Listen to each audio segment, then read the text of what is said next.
Even though it's not a title match, Fightful Select says Carmelo Hayes versus Trick Williams is being considered for the main event of NXT Stand and Deliver. The report mentions that Shawn Michaels has been, quote, very hands-on with their storyline and has, quote, long been a supporter of Hayes. Fightful's Corey Brennan also said there have been pitches for Williams and Hayes to continue their rivalry on the main roster. Hayes' call-up has been, quote, set since before Royal Rumble, and he's expected to move up full-time this summer. Officials remain high on Williams, but it's unclear if he's currently in line for promotion. But just a couple months ago, everybody was saying how much they love Trick Williams and he's over and all this sort of stuff. He's a great wrestler. He's great on the mic. He's got fantastic charisma. His moveset's really good. He knows how to put on a compelling match. You know, he's a great actor. So I don't see why. Now, I don't know why I go in absolutes, but that's just how I am. Listen, I don't understand why, you know, the mood seems to have changed all of a sudden for Trick Williams. I understand. Carmelo Hayes is, they're both good. They're both incredibly talented, you know? It's not very often. Well, it's not very often you get both members of the tag team at the same time, because usually one will move ahead faster than the other. But at the same time, for both of them to be sort of going in an upward trajectory, that's really good. That's what you want to hear. So I don't think they should continue it after Stand and Deliver. I think that the pacing of this storyline so far has been really good, and the overall, story, I guess, in the storyline has also been really good too. And if you remember, I was like, I think that they should be doing this with Jimmy and Jay, and the fact that they're doing this with Trick and Mello is even better, you know, because it's emphasizing their relationship, which is something that I was fully on board that Jimmy and Jay were going to do. I'm your brother, which they kind of sort of hinted at. But I feel like Trick and Mello, that's like, I want to say that is the foundation. That is the crux of why they are going against each other. Jimmy and Jay just sort of feels like another average feud. Trick and Mello actually feels like, hey, you were cool with me. You and I were on the road together, and now all of a sudden you don't see me as your equal anymore. What's up with that, you know? So again, I don't think that they should continue it past Stand and Deliver. If they do, I'm sure it's going to be fine. The fact that Shawn Michaels is backing it gives me some faith. Not really too worried about it. So at the end of the day, just going to have to see how the rivalry ends up, culminating. Next, last night's show in Chicago was the highest attended Raw since 2019's Raw after WrestleMania 35 in Brooklyn per WrestleVotes. WrestleTix and Wrestling Observer noted that it beat last year's Raw XXX for the post-pandemic record, and both agreed April 8th's Raw after WrestleMania 40 in Philadelphia will set a new mark. I'm just going to come out and say this. Isn't it crazy? Just throwing it out there. Isn't it crazy that when you advertise something, it puts more odds on the product, therefore it invokes a call to action that more people are potentially going to respond to, as opposed to just sort of leaving it out in the open like a balloon in a hospital atrium. Just sort of hoping that someone will look up and eventually be like, oh shit, there's a balloon up there. I didn't know that. You know? Now, oh man, okay. AEW did not advertise Mercedes Moné, and they only got 800,000 views.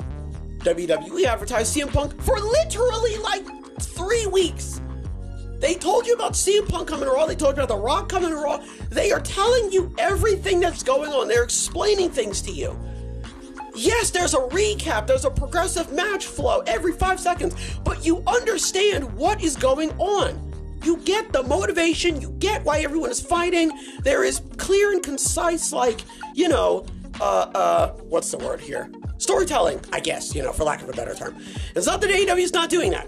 They're keeping up with everything. They're referencing old things, right?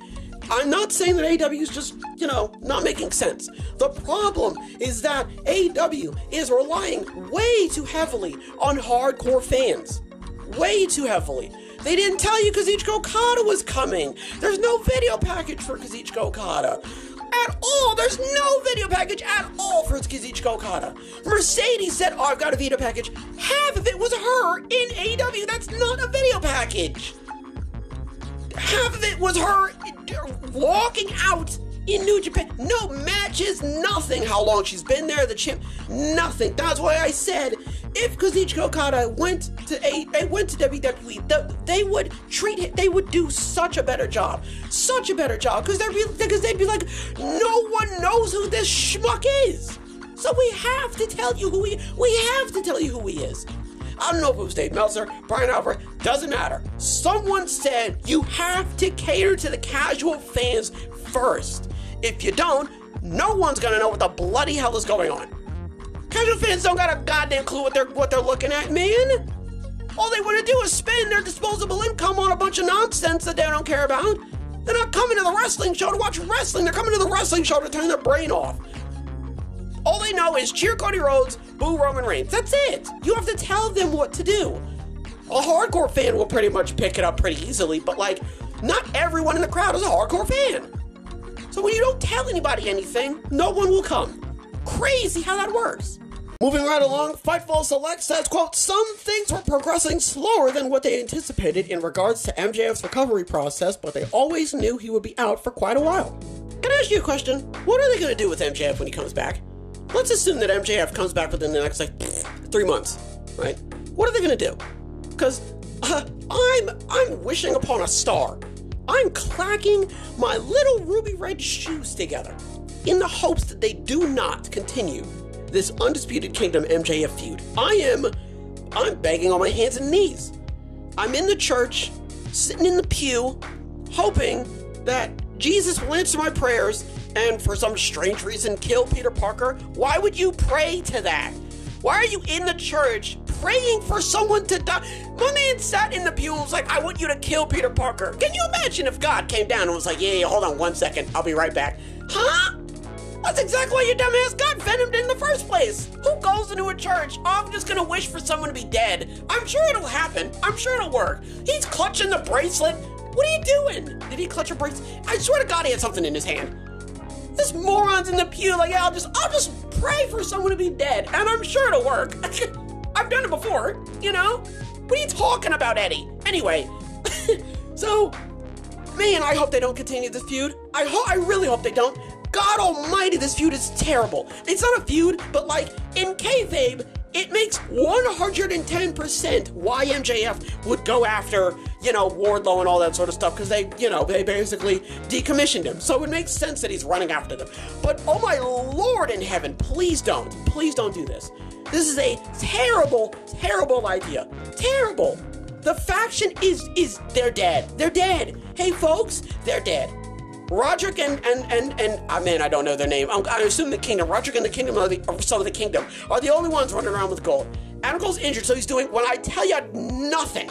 And Wardlow just lost his match, and immediately they went to a completely different feud. They're done. Hey guys, they're done. It's over. When MJF comes back, I would love it if all of them, Undisputed Kingdom, Adam in the wheelchair, were just standing in one spot, and MJF, the camera just followed MJF, just walking right past them. Do not associate with them in any capacity because they will suck the life out of you, just like Chris Jericho. All right? So, hopefully when MJF comes back, it is a completely different feud. Just don't even mention Undisputed. Hey, what happened? I fell down the stairs, man. Let's just talk about something else. Because, Lord, okay, this is terrible. All right, so that's what I'm hoping when he comes back. It probably won't be the case, but that's what I'm hoping. Finally, Jake the Snake Roberts said on his podcast that he's signing a new deal with AEW. There's not really much to talk about. I just wanted to end it off on something nice and cheerful and optimistic. And hearing that Jake the Snake signed a new deal with AEW fills my heart. It does. I don't know why. There's just something about this. Mainly because it makes me think of Lance Archer, right? And I don't know why, but Lance Archer's not even affiliated with the Righteous at all, is he? Either way, love Lance. He's been popping up every now and again on my television screen. I'd love to see him more. The fact that Jake is signing a new deal, listen, either way alludes to some type of, culmination of some kind. The hope in a perfect world is that we see Lance Archer and Jake the Snake on TV more, which, I would love that. Or Lance Archer, I swear, either Lance or Jake are affiliated with the Righteous. I swear Jake the Snake is affiliated with the Righteous. I swear. Either way, if he is, hopefully that, culminates to something. Hopefully that leads up to something in the near future. I'm not saying it has to happen right now, but listen, he signed a new deal, so hopefully that means that a storyline of some type is going to manifest from this. That's pretty much all I'm saying. If he signed a new deal, I just want to see him on TV. I don't care that if he signed a new, I don't want him to sign a new deal and he's backstage. I want to see him front and center with Lance Archer or the Righteous or all of them. I don't really care. all right? I love Jake the Snake. I love this character that he's got with the manager and the shady, and I know everything, and, you know, just follow me, and maybe I'm not going to tell you the right things to do all the time, but, you know, get the job done sort of deal, you know. I mean, Lance Arch is the perfect, you know, candidate for that. So, but, I mean, there's really nothing else to say. You know, sign a new deal. Don't know how long it is. Either way, glad to know that he's still with AEW, and, hopefully, you know, we see him on TV more often. What do we talk about? I don't understand why that Trick Mello is not in line. It's unclear if he's currently in line for a promotion. Seems a bit odd. I think he's in line for a promotion, right? And I think that these last couple months have been showcasing that for both him and Mello, but I don't think that it's fair that Mello's kind of already got plans and Trick is just kind of floating around. That's not really... I don't really like that, so hopefully that gets changed in the near future. Chicago's the highest attended Raw since 2019's Raw after WrestleMania 35 in Brooklyn per WrestleVotes. That's good. That's great. If AEW did that, I'd be like, that's good. That's what you want to hear. I'm incredibly happy about that. Okay? My argument is that, wow, turns out when you advertise something, more people see it, which means more people know about it, which means more people will be susceptible to watching it if they know about it, if they see it, if you tell them. Crazy. You know? It's almost like commercials are like on TV for a specific reason. Insane. You know what I mean? I don't know how they're going to come up with this stuff. Alright, MJF's recovery process. Some things are processing slower in MJF's recovery process. That's fine. Take all the time he needs. I'd rather him come back 100%. I don't want him to come back and start yelling at Undisputed Kingdom, and Adam Cole is still injured, and MJF is just picking them off one by one. And I know they're building to the culminating match of Adam Cole and MJF, which we've already seen. In fairness, right? Different stakes, no championships though, but I don't know. Just no. Hey, how about no? How about not this feud? How about a completely different feud with someone completely new, someone fresh, not something that MJF has to go back to and sort of like redeem himself or whatever. Okay, first of all, this faction sucks. It sucks. Sucks a glass phallic object. It stinks. Okay? So, the farther MJF can get away from this and into something completely different, the better. That's what I want. And Jake the Snake Roberts, on his podcast, he signed a new deal. That's great. I don't know if it was a manager deal. 9 times out of 10, that's what it is. Doubt it's a performer deal, you know. I mean, it could be a backstage role, producer, you know. Either way, the main crux is that just I'm happy to hear that he re-signed and he's going to be sticking with AEW. And either way, whatever, even if he's a busboy, I just want to see him on TV more. That's all I really want to say. I love Jake the Snake. I love his character on AEW specifically and with Lance Archer and everything like that. And I just want to see him on TV more because he makes me happy. Sue me! Folks, that's going to do it for this episode. Hopefully everybody has a wonderful tonight and a wonderful tomorrow. And as always, big hugs. Big hugs all around.